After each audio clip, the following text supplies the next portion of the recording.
नमस्कार साथियों, स्वागत है आप सभी का आपकी अपनी पाठशाला पर। मैं हूं अंकित अवस्थी। हमारे देश की सुप्रीम कोर्ट एक बहुत बड़े मामले में फैसला करने जा रही है। फैसले की शुरुआत सबरीमाला मंदिर में महिलाओं का प्रवेश जो 10 से लेकर 50 साल के बीच में है, उनका प्रवेश हो या ना हो, इसे लेकर की जा रही है। लेकिन इसके साथ साथ कुछ और मुद्दे भी हैं, जैसे मस्जिदों में महिलाओं का प्रवेश, पारसी महिलाओं का किसी गैर पारसी के साथ विवाह करने पर मंदिरों में प्रवेश, इसी तरह से जो वोहरा समुदाय है उसमें महिलाओं के खतने की प्रथा। इन तमाम मुद्दों को भी अब इस मुद्दे में साथ साथ लेकर के कोर्ट के अंदर सुनवाई चल रही है। सबरीमाला मंदिर जो केरल का एक प्रतिष्ठित मंदिर है, जहां पर करोड़ों श्रद्धालु हर साल प्रवेश के लिए आते हैं, वहां पर दर्शन के लिए आते हैं, वहां पर महिलाओं के प्रवेश को वर्जित रखा गया है। ऐसे में सुप्रीम कोर्ट की 9 जजेस की बेंच बैठकर यह तय कर रही है कि महिलाओं के प्रवेश को क्यों ना रीस्टैब्लिश किया जाए, महिलाओं का प्रवेश क्यों ना करवा दिया जाए, या फिर अगर प्रवेश नहीं है तो इसकी संवैधानिकता क्या रखी जाए, जब इस देश के अंदर आर्टिकल 15 मूल अधिकार होने के नाते यह कहता है कि देश में धर्म, मूल, वंश, जाति, इनके आधार पर, लिंग के आधार पर विभेद नहीं होगा। तो ऐसे में लिंग के आधार पर यानी महिलाओं के प्रवेश को कैसे बाधित किया जाए। सुप्रीम कोर्ट के अंदर इस बात की संवैधानिकता का अब जिक्र है कि आर्टिकल 25-26 जो धर्म की स्वतंत्रता से जुड़े हैं, मूल अधिकार आर्टिकल 15 के साथ कैसे डिफर करते हैं। सुप्रीम कोर्ट के अंदर लगातार 7वें दिन सुनवाई चलते हुए आज फाइनल दिन सुनवाई का था। अब इंतजार है इस सुनवाई के बाद आने वाले रिजल्ट का। अचानक रिजल्ट की इंतजार तो बढ़ रही है, लेकिन इससे जुड़े कई सारे सवाल भी। अचानक 9 जजेस की बेंच तक यह मामला क्यों पहुंचा? असल में मामला है क्या? सबरीमाला टेंपल प्रवेश से जुड़ा मामला असल में समाज को कैसे प्रभावित करता है? इन सभी बातों को आइए आज पढ़ते हैं। इससे पहले कि आप आगे बढ़ें, चैनल को सब्सक्राइब करना बिल्कुल ना भूलें और सेशन को डिटेल में अपने साथियों के साथ भी साझा करें। अपनी राय कमेंट बॉक्स में रखते चलें। साथियों, सुप्रीम कोर्ट के अंदर सुप्रीम कोर्ट में सबरीमाला मंदिर में महिलाओं के प्रवेश को लेकर के जो कई दिनों से बहस चल रही है, अलग अलग पक्षों को सुना जा रहा है।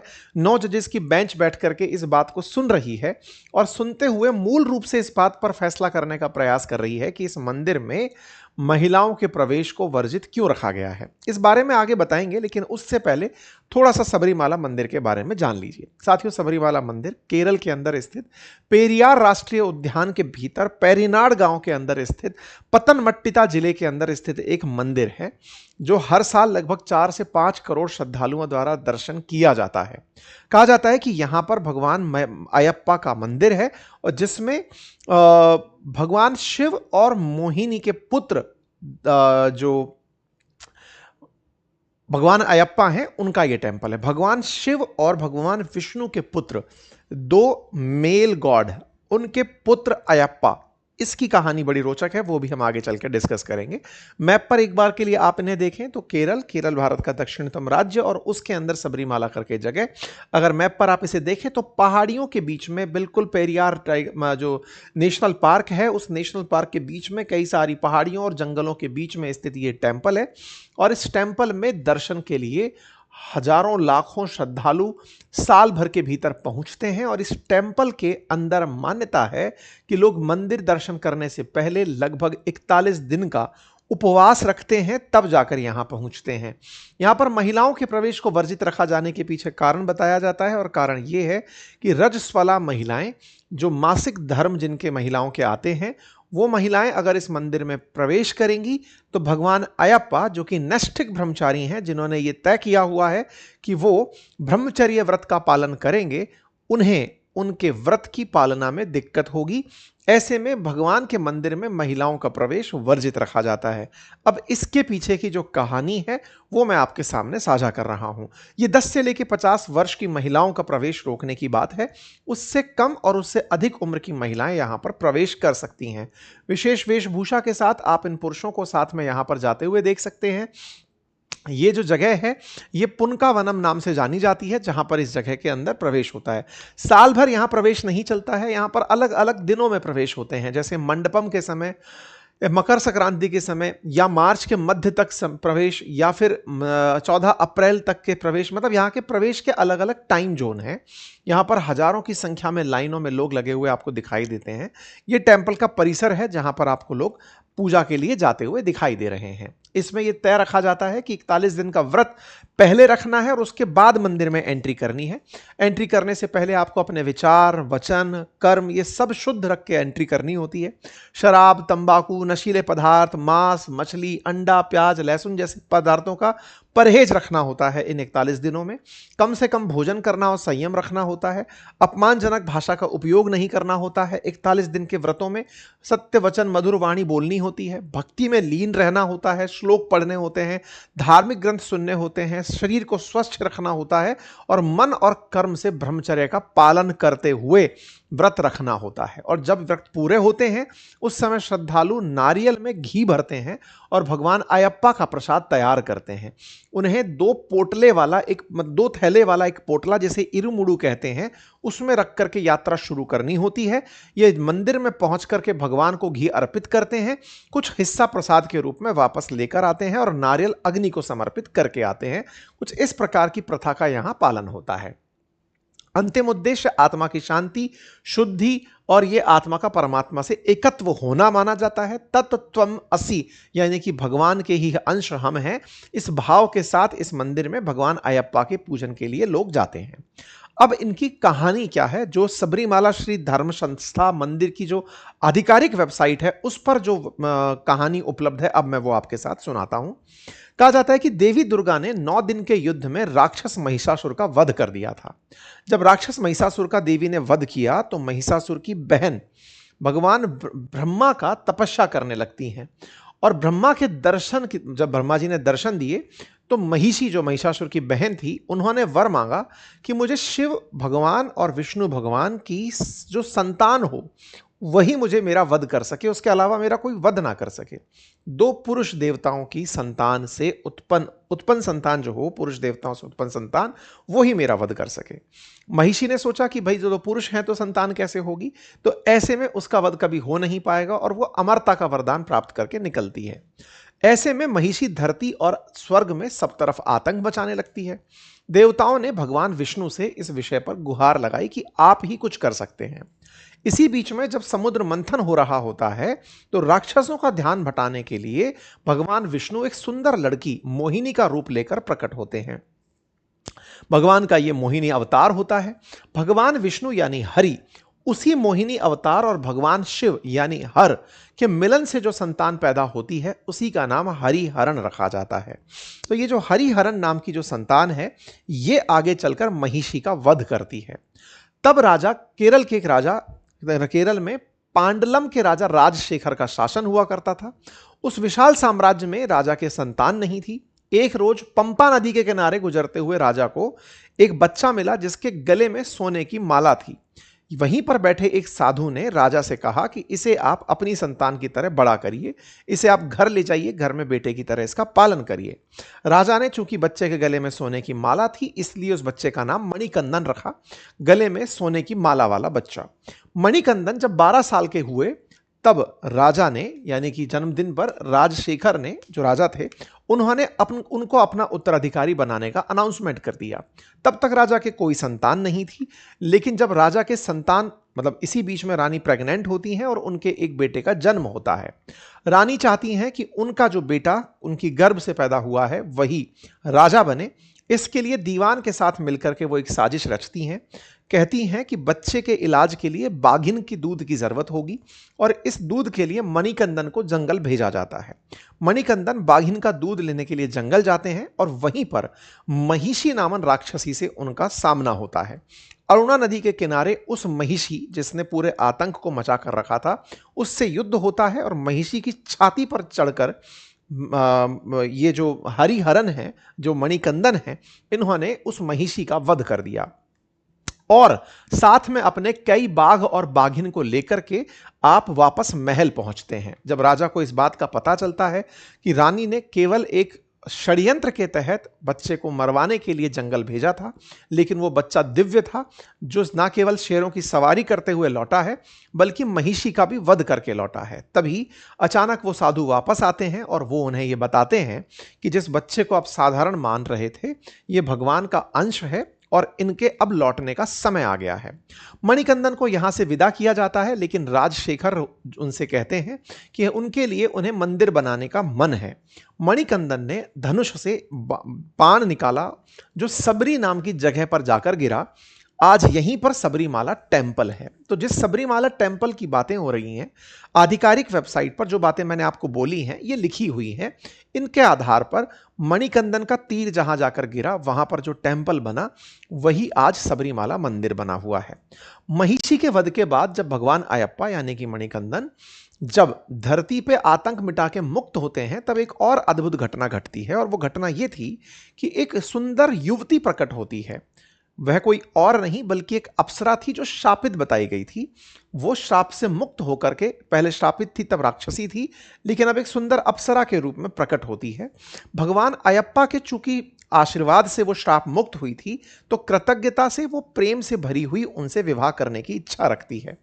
ये महिला मालिका पुरुथम्मा नाम से थी, और ये युवती जो है ये अयप्पा से, भगवान अयप्पा से विवाह करने की इच्छा व्यक्त करती है। भगवान अयप्पा मुस्कुराते हुए शांत स्वर में कहते हैं कि मैं नैष्ठिक ब्रह्मचारी हूं, जीवन भर ब्रह्मचर्य का पालन करूंगा, मैं तुमसे विवाह नहीं कर सकता। इस बात पर मालिका पुरुथम्मा निराश होती हैं, लेकिन अयप्पा ने उन्हें एक वचन दिया कि जिस दिन मेरे दर्शन के लिए कोई नया भक्त आना बंद हो जाएगा उस दिन मैं तुमसे विवाह कर लूंगा। मालिका पुरुथम्मा ने इस वचन को स्वीकार किया और वो मंदिर के बाहर ही रहना शुरू हुई। समय बीतता गया, साल दर साल बीतते गए, और आज तक इस टेंपल में नए श्रद्धालुओं का आना नहीं रुका। तो आज भी भगवान अयप्पा पूरी तरह से नैष्ठिक ब्रह्मचारी हैं। चूंकि उन्होंने कहीं वचन दिया हुआ है, ऐसे में उनके ब्रह्मचर्य व्रत की पालना के लिए उनको चाहने वाले जो श्रद्धालु हैं उनके ब्रह्मचर्य व्रत का पालन कराने के लिए किसी भी युवती के प्रवेश को वहां नहीं होने देते। इनके इस ब्रह्मचर्य व्रत के चलते ही 10 से लेकर 50 वर्ष की जो महिलाएं हैं उनके प्रवेश का प्रतिबंध रहता है। जो रजस्वला महिलाएं हैं उनके प्रवेश का प्रतिबंध रहता है, ताकि भगवान के ब्रह्मचर्य को किसी तरह की बाधा ना हो। यह एक धार्मिक प्रथा बन गई, और अब इस प्रथा को लेकर के बहस छिड़ी हुई है। अब बहस किस बात की कि महिलाएं, आज देश जब आजाद है, समानता के अधिकार की बातें हैं। समानता के अधिकार में मूल अधिकार आर्टिकल 14 से लेकर 18 के बीच में आर्टिकल 15 कहता है कि समानता हमारे देश में धर्म, जाति, लिंग इन सब के आधार पर हो। स्टेट ये सुनिश्चित करे। ऐसे में किसी मंदिर में अगर प्रवेश बाधित है तो ये किस प्रकार से संभव है, ये एक धार्मिक कुरीति कंसीडर किया जाने लगा, और लोग इसके विरोध में, कुछ लोगों के द्वारा इस मामले का विरोध उठाते हुए प्रदर्शन किया गया। पहले एक परंपरा थी कि महिलाओं का प्रवेश यहां पर नहीं होता था, लेकिन 1990 के अंदर एक अखबार में फोटो छपती है जिसमें त्रावणकोर देवस्थान बोर्ड की पूर्व कमिश्नर चंद्रिका अपनी नातिन के अन्नप्राशन के लिए इस मंदिर में जाती हैं, और उनके साथ वो बच्ची होती है जो 50 साल से कम की होती है। ये तस्वीर जब बाहर आती है तो काफी विरोध होता है। मंदिर के लोग या मंदिर के जो समर्थक हैं वो हाईकोर्ट में जाकर के ये नियम बनवा लाते हैं कि 10 से लेकर 50 साल तक महिलाओं का मंदिर में प्रवेश नहीं होना चाहिए। केरल हाईकोर्ट के द्वारा जब ये फैसला दिया जाता है तो इसके विरोध में यंग लॉयर्स एसोसिएशन वर्ष 2006 में सुप्रीम कोर्ट में मामला दायर कराता है। याचिका दायर करके हाईकोर्ट के फैसले को चुनौती देता है और कहता है कि लिंग और महिलाओं के मासिक धर्म के आधार पर भेदभाव करना समानता का उल्लंघन है। ऐसा कहते हुए सुप्रीम कोर्ट से दखल देने की कही जाती है कि हाई कोर्ट ने परमिशन दे रखी है, हाई कोर्ट ने स्टे दे रखा है, आप इसके खिलाफ फैसला सुनाइए क्योंकि यह समानता के अधिकार का उल्लंघन है। वर्ष 2016 में 3 जजेस की बेंच बैठती है, लेकिन वो इसे 5 जजेस की संवैधानिक बेंच के पास ट्रांसफर कर देती है। अक्टूबर 2018 में सुप्रीम कोर्ट के 4-1 की बेंच ने फैसला सुनाते हुए कहा कि मंदिर में महिलाओं की जो एंट्री बैन है वो पूरी तरह असंवैधानिक है, महिलाओं को एंट्री मिलनी चाहिए। 2018 में जब सुप्रीम कोर्ट का यह फैसला 4-1 से आया, उस समय पर 4 जजेस में से 1 जज महिला जज भी थी, और उस समय पर परंपरा संविधान से ऊपर नहीं हो सकती, यह फैसला सुनाया गया। मासिक धर्म के आधार पर भेदभाव करना गलत है, महिलाओं को मंदिर में प्रवेश करने का पूरा अधिकार है। इसके बाद महिलाओं के प्रवेश का रास्ता खोल दिया गया। लेकिन यहां ध्यान देने वाली बात थी, यहां की जस्टिस, इकलौती महिला जस्टिस जो उस बेंच में थी, जिनका नाम इंदु मल्होत्रा था, उन्होंने फैसले में अपनी असहमति दी थी और उन्होंने कहा था कि जब तक धार्मिक परंपराओं के बदलाव की मांग समाज में ना उठे, उसे दखल नहीं देना चाहिए। कोर्ट को उस मामले में दखल नहीं देना चाहिए। ऐसा करना धार्मिक स्वतंत्रता के लिए खतरनाक हो सकता है, क्योंकि भारत के मूल अधिकारों में, हमारे संविधान द्वारा प्रदत्त मूल अधिकार जो व्यक्तियों के लिए हैं, नागरिकों के लिए हैं, उनमें धार्मिक स्वतंत्रता का अधिकार भी मूल अधिकार है। आर्टिकल 25 और 26 इसकी व्याख्या करते हैं। तो कहा गया कि इस पूरी व्यवस्था में जब समाज नहीं चाहता, तो कोई व्यक्ति जो उस मंदिर का प्रवेश भी नहीं है, यंग लॉयर्स एसोसिएशन ने मामला दर्ज कर दिया, उन्हें किस बात की आपत्ति, जब लोग प्रवेश कर रहे हैं उन्हें कोई आपत्ति नहीं है। ऐसा कहते हुए कोर्ट में उन्होंने अपनी असहमति जताई थी। सुप्रीम कोर्ट का फैसला आया जो कि धार्मिक मान्यताओं के खिलाफ था। लोग सड़कों पर उतर आए। 3000 से ज्यादा लोगों को पुलिस ने गिरफ्तार किया। बड़ी संख्या में केरल में प्रदर्शन हुआ। केरल में तब भाजपा ने इस फैसले के खिलाफ प्रदर्शन किया। बीजेपी ने इस तरह से इसका प्रचार किया कि नहीं, धार्मिक मामलों में इस प्रकार का इंटरफेरेंस सुप्रीम कोर्ट का भी ठीक नहीं है। ये जो फैसला है, ये जनता की धार्मिक भावनाओं को ठेस पहुंचाने वाला है। सड़कों पर हजारों लोग उतर आते हैं। प्रदर्शनकारियों पर पुलिस के द्वारा पथराव या पुलिस के द्वारा एक्शन की कार्यवाही की जाती है। लेकिन इस बीच में चूंकि सुप्रीम कोर्ट आदेश दे चुका है कि महिलाओं का प्रवेश हो सकता है, तो इस बीच में एक कॉलेज लेक्चरर जो 44 वर्षीय थी और एक एक्टिविस्ट, ये दोनों यहां पर एंट्री कर जाती हैं जनवरी 2019 में, क्योंकि 2018 का सुप्रीम कोर्ट का यह फैसला था कि वो प्रवेश कर सकती हैं। तो महिलाओं का प्रवेश यहां पर होता है। एक का नाम बिंदु कनक दुर्गा और दूसरी का नाम बिंदु अम्मिनी था, और दोनों इस मंदिर में प्रवेश कर जाती हैं। हालांकि इतने दिनों तक चले प्रोटेस्ट में पुरुषों के द्वारा महिलाओं के प्रवेश को, या फिर कहिए जाइए जो मंदिर में आस्था रखते हैं उन लोगों के द्वारा महिलाओं के प्रवेश को रोक कर रखा गया था। लेकिन ये दोनों ही काले कपड़े पहनकर गर्भगृह के अंदर लेट नाइट एंट्री कर जाती हैं और इस मंदिर के अंदर मतलब पीछे के दरवाजे से एंट्री कर जाती हैं। जब ये बात मंदिर प्रशासन को पता चलती है तो उस पूरे मंदिर का शुद्धिकरण कराया जाता है। पुलिस और सरकारी दफ्तरों पर पत्थर फेंके जाते हैं। और ऐसा करने के बाद में जब केरल सरकार से सवाल पूछा जाता है तो सरकार कहती है कि ये 2 लोग नहीं, अब तक 51 महिलाओं के द्वारा प्रवेश मंदिर में ऑलरेडी किया जा चुका है। कुल मिलाकर के मंदिर के जो भक्त लोग हैं उनके द्वारा सरकार और पुलिस के रवैये पर सवाल खड़े किए जाते हैं और कहा जाता है कि आप महिलाओं के प्रवेश को क्यों नहीं रोक रहे हैं। चूंकि सरकार को कोर्ट का आदेश मानना है, तो भक्तों के द्वारा भड़ककर यहां पर विरोध प्रदर्शन किया जाता है। ठीक है साहब। कुल मिलाकर के अब जब यह बात निकल कर आती है तो फिर यह मामला फिर से रिव्यू पिटीशन बनकर दायर कराया जाता है कि साहब 5 जजेस की बेंच ने जो फैसला दिया उससे लगभग अशांति हो गई और सुप्रीम कोर्ट के फैसले से भी मंदिर में प्रवेश सुनिश्चित नहीं हुआ। ऐसे में सुप्रीम कोर्ट से दरख्वास्त है कि वो इस मामले की पुनर्सुनवाई करे। रिव्यू पिटीशन दायर होती हैं। 18-19 के बीच में केंद्र सरकार शुरुआत में अपना फैसला सुप्रीम कोर्ट के पक्ष में रखती है और बाद में फिर हल्के से या अपना पक्ष बदलते हुए महिलाओं के प्रवेश होना चाहिए, लेकिन लैंगिक समानता के खिलाफ कोई प्रथा नहीं होनी चाहिए। धीरे धीरे सरकार ने अपना मत बदलना शुरू किया। केंद्र ने थोड़ा संतुलित रुख अपनाना शुरू किया कि नहीं, इस मामले पर जनता की बातों को भी सुना जाना चाहिए। मतलब एक प्रकार से केंद्र सरकार ने भी, क्योंकि केरल के अंदर बीजेपी इस बात का बैन कर रही थी, केंद्र में बीजेपी का विरोध कर रही थी, केंद्र में बीजेपी का शासन था, तो ऐसे में उससे मिलते जुलते रवैये केंद्र सरकार के निकलते हुए दिखाई देने लगे। बहुत सारे तरह से, जैसे अखिल भारतीय संत समाज ने भी कहा कि अनुच्छेद 14 का उपयोग करके आप 25 को खत्म नहीं कर सकते। केरल सरकार ने कहा कि पुरानी धार्मिक परंपराओं में बदलाव से पहले धर्म के विद्वानों और समाज सुधारकों से सलाह लेनी चाहिए। All India Muslim personal law board ने कहा कि जरूरी धार्मिक प्रथा तय करने से बचें, क्योंकि इसमें मतलब अदालतों को बचना चाहिए, क्योंकि 25-26 के तहत मिली हुई जो धार्मिक स्वतंत्रता है उसमें जो किसी भी प्रकार का हस्तक्षेप है वो धर्म के मूल की पहचान में व्यक्तिगत विश्वास पर निर्भर करता है। जैन समुदाय के द्वारा भी ठीक इसी तरह की बातें कही गई। तो कुल मिलाकर के जितने भी समुदाय हैं उन सब ने इस विषय पर अपनी राय रखी और कहा कि साहब ये तो नहीं करना चाहिए था सुप्रीम कोर्ट को। तो सुप्रीम कोर्ट इस मामले की फिर से रिव्यू करने बैठ जाती है, रिव्यू करती है। 14 नवंबर 2019 को 7 जजेस की बेंच बिठाई जाती है। फिर 7 जजेस की बेंच से उठाकर 2020 में इसे 9 जजेस की बेंच तक पहुंचा दिया जाता है। अब इस मामले की 9 जजेस की जो बेंच है 2020 से 25 के बीच में काफी सारी बैठकें हुई, फाइनली जाकर के इस मामले पर बहस करना शुरू करती हैं। 19 से 20 के बीच में तमाम चीजें चलती रही और 20 से 25 के बीच में चलती रही। फरवरी 2026 में 9 जजेस की बेंच तय करती है कि चलो भाई इस मामले की अब सुनवाई शुरू करते हैं। तो कुल मिलाकर के 7 अप्रैल 2026 से इस मामले की सुनवाई शुरू होती है। 9 जजेस की बेंच बनाई जाती है जिसमें सीजेआई सूर्यकांत साहब हैं, जस्टिस बीवी नागरत्ना हैं, जयमल्ला बागशी हैं, जस्टिस एमएम सुंदरेश हैं, एहसानुद्दीन अमानुल्लाह हैं, जस्टिस अरविंद कुमार हैं, जस्टिस ऑगस्टाइन जॉर्ज मसीह हैं, प्रसन्ना बी वराले हैं और आर महादेवन जस्टिस साहब हैं। तो तमाम जस्टिस जितने भी हैं 9 जजेस को यहां पर शामिल करके इनके सामने इस मामले को रखा जाता है। देश भर में 50 से ज्यादा रिव्यू पिटीशन इस मामले में दायर हुई थी कि सुप्रीम कोर्ट को अपने फैसले का रिव्यू करना चाहिए। तो इसी क्रोनोलॉजी में सुप्रीम कोर्ट इस फैसले का रिव्यू करने के लिए बैठता है। सुनवाई होती है और 7 प्रमुख सवालों पर सुनवाई चलती है। सबसे पहला सवाल यही कि अनुच्छेद 25 के तहत धार्मिक जो स्वतंत्रता है उसकी सीमा या दायरा क्या है। सुप्रीम कोर्ट इस बात के फैसले के लिए है। नैतिकता और संवैधानिक नैतिकता की परिभाषा क्या है। धार्मिक प्रथाओं में कोर्ट के हस्तक्षेप और न्यायिक समीक्षा की सीमा कहां तक होनी चाहिए। अनुच्छेद 25 और 26 के बीच संतुलन कैसे रखें, क्योंकि 26 संप्रदाय के अधिकार की बात करता है तो 25 व्यक्तिगत धार्मिक स्वतंत्रता की बात करता है।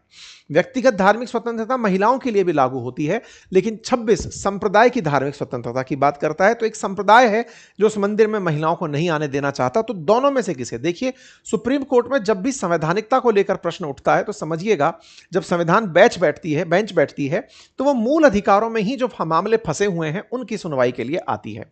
अनुच्छेद 26 के तहत मिलने वाले अधिकार अन्य से ऊपर हैं या उसके अधीन हैं। अनुच्छेद 25 क्लॉज 2 सब क्लॉज बी में हिंदुओं के वर्ग का अर्थ किस रूप में समझा जाए।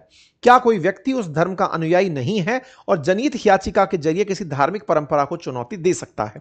इन 7 मसलों पर सुनवाई होना शुरू होती है और इन 7 मसलों के ऊपर 9 जजेस की बेंच और भी मुद्दों को साथ में ले लेती है। पहला, मंदिर के प्रवेश को लेकर। दूसरा, दाऊदी बोरा समुदाय में महिलाओं का जो खतना होता है इसके ऊपर भी सुनवाई इसी मामले में ले ली जाती है।